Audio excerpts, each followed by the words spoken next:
Welcome to Criminal Behavior, where true intentions are revealed.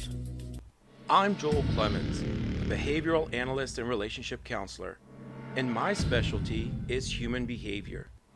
What I do is expose what people are really thinking, and then help you to apply what you're learning to relationships.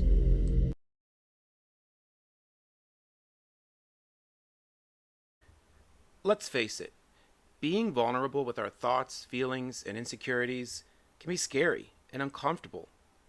The more that we've been hurt or faced rejection, the harder it is to be honest and open enough to trust someone else. Of course, we want love and connection, but self-protection and self-preservation can cause us to choose to shut down, run away, or throw up our defenses when anyone tries to get close. It becomes painfully obvious in communication when two people are attempting to have a difficult or intimate conversation. They will often use tactics like creating physical distance, crossing their arms, or putting a physical barrier of some kind between them, using eye blocking and distancing language, or they avoid, deflect, deny, stonewall, or just plain get angry. Yet true emotional intimacy and safety and connection can only be achieved with vulnerability, honesty, transparency, trust, and respect.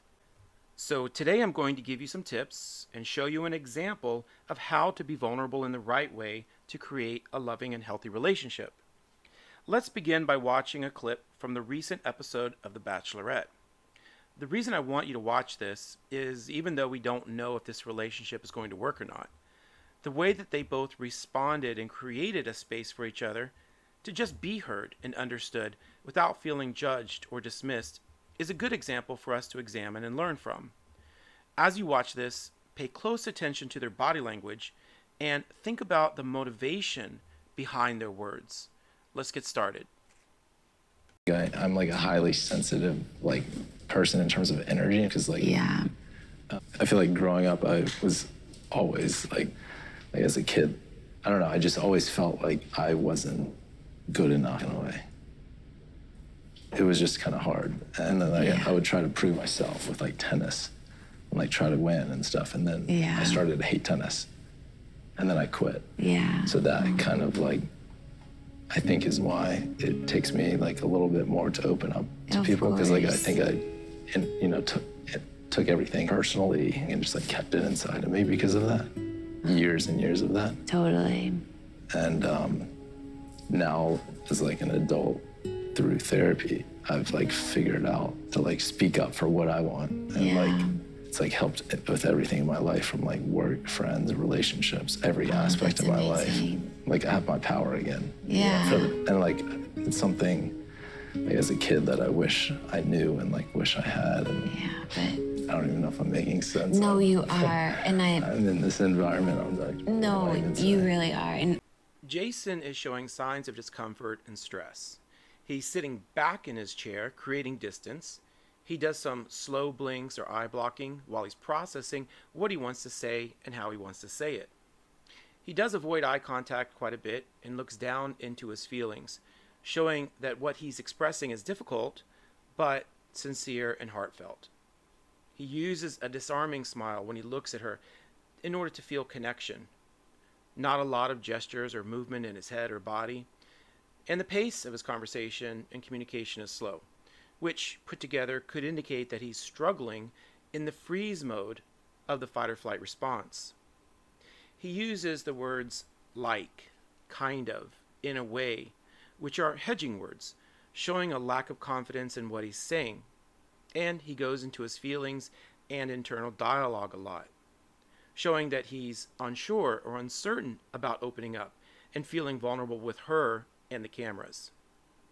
As difficult as this might be for Jason, it's really Gabby that is making it possible for him to be open in this way. And this is where the lesson comes in for us. There are several key points here. First off, she leans in towards Jason to show she's interested and that she's invested in this conversation. Secondly, she uses a soothing and calming tone when acknowledging him. She makes eye contact for a few seconds at a time, but not enough to make him feel uncomfortable. She shows that she's listening to him by nodding her head along with what he's saying. She doesn't interrupt his thought, but rather continues to acknowledge him and shows that she's listening by using words like, yeah, of course, totally, which then prompts him to keep going and feel supported to share more.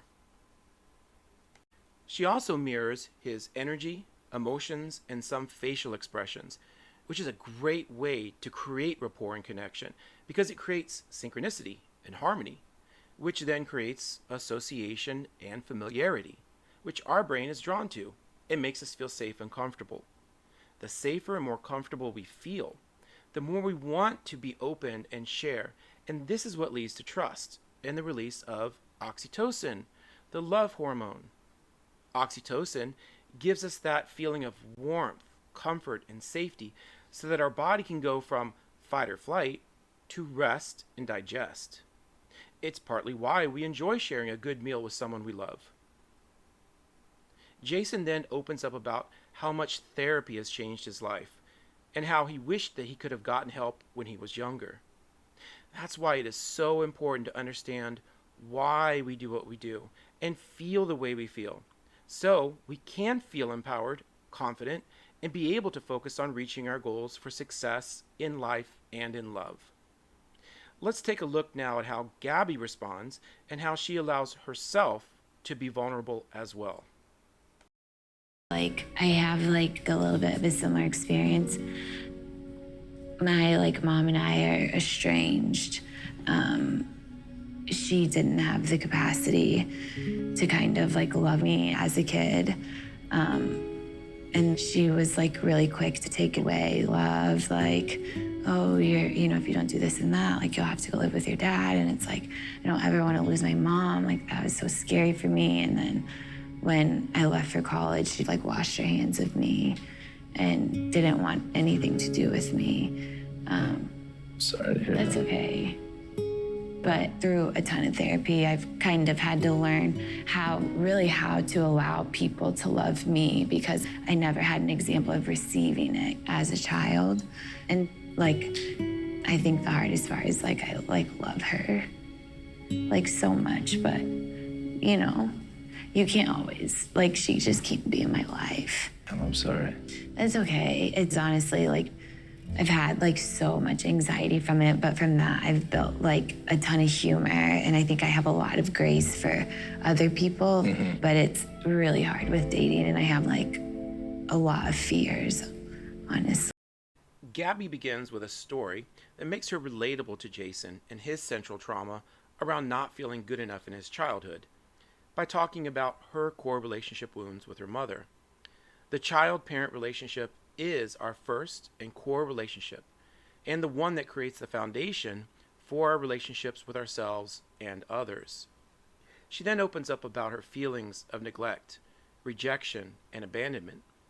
What she is describing is called childhood emotional neglect and parental invalidation, which are extremely detrimental to a child's emotional and mental development, leading to a lack of self-worth, self-love, and self-respect, and can cause eating disorders, anxious or fearful attachment styles, and fear of emotional intimacy and commitment.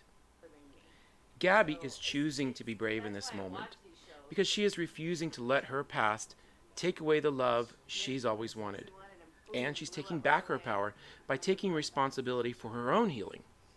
She's not going to let her mother or anyone else tell her who she is or what she should believe about herself.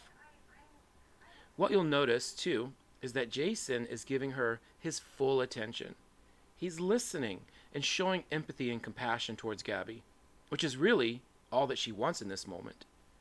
He doesn't deflect or make a joke or hijack the conversation to make it about him or try to fix her feelings by offering solutions.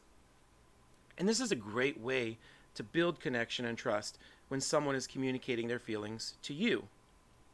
This is also a great example of an adult or emotionally mature conversation. Let's look at what they both give credit to for being able to be vulnerable and communicate in this way. honestly. Have you ever heard of like inner child work? Yeah, like to reparent yourself and Yeah, stuff. exactly. Yeah. It's changed my life. It's really rare to meet a man who appreciates therapy. Yeah, no. Because I feel like you understand. So, like, honestly, I knew there was something about you. And that was like my intuition, I think. And I'm really glad. Like, I listened to it, and I feel like this is like all the validation I need. This is the best takeaway lesson for us in this video, that if we really want to be able to create a healthy and successful relationship, we need to be able to communicate effectively by being vulnerable, open, honest, transparent, and yes, brave. And the only way for us to be good at that is to learn and to practice. Most of us were just never taught or given good role models to learn from. And the problem is, you don't know what you don't know. If you want to be successful, learn from the people who already are. And therapy can be very helpful for that. It takes courage to be vulnerable, but that courage will come from the confidence, trust, and belief that you have in yourself. I hope you've enjoyed this video. If you would like to learn more about human behavior and relationships, check out my other videos. Thank you so much for watching.